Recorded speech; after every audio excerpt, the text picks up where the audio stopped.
બાંગ્લાદેશમાં ચાલી રહેલી હિંસા વચ્ચે ત્યાં રહેતા લઘુમતી હિન્દુઓ પર થઈ રહેલા અત્યાચારના વિરોધમાં આમ આદમી પાર્ટી દ્વારા રજૂઆત કરાઈ છે।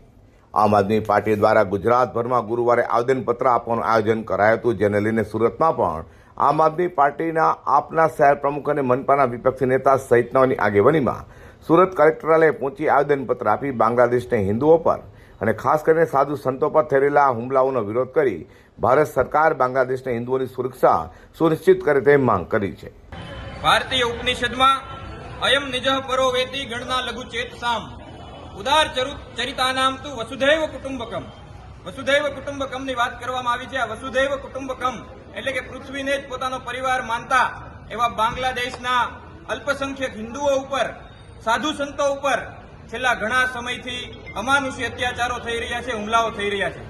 સમગ્ર વિશ્વના હિન્દુઓ, સમગ્ર વિશ્વના નાગરિકો અને માનવ અધિકારની ચિંતા કરતા લાગણીશીલ ચિંતકો આ ઘટનાથી દુઃખી છે, વ્યગ્ર છે।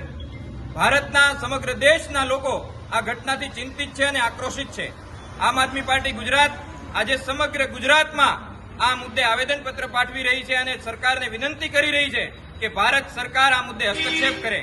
140 કરોડનું પ્રતિનિધિત્વ કરતી ભારત સરકાર કોઈ પણ પ્રકારનું આંતરરાષ્ટ્રીય દબાણ લાવવા માટે સક્ષમ હોય છે, કાર્યક્ષમ હોય છે, તો એ આ દબાણ લાવી શકે છે। માટે આ મુદ્દે હસ્તક્ષેપ કરે અને બાંગ્લાદેશના હિન્દુઓને, બાંગ્લાદેશના અલ્પસંખ્યકોને, સાધુ સંતોને સુરક્ષા આપે, રક્ષણ આપે।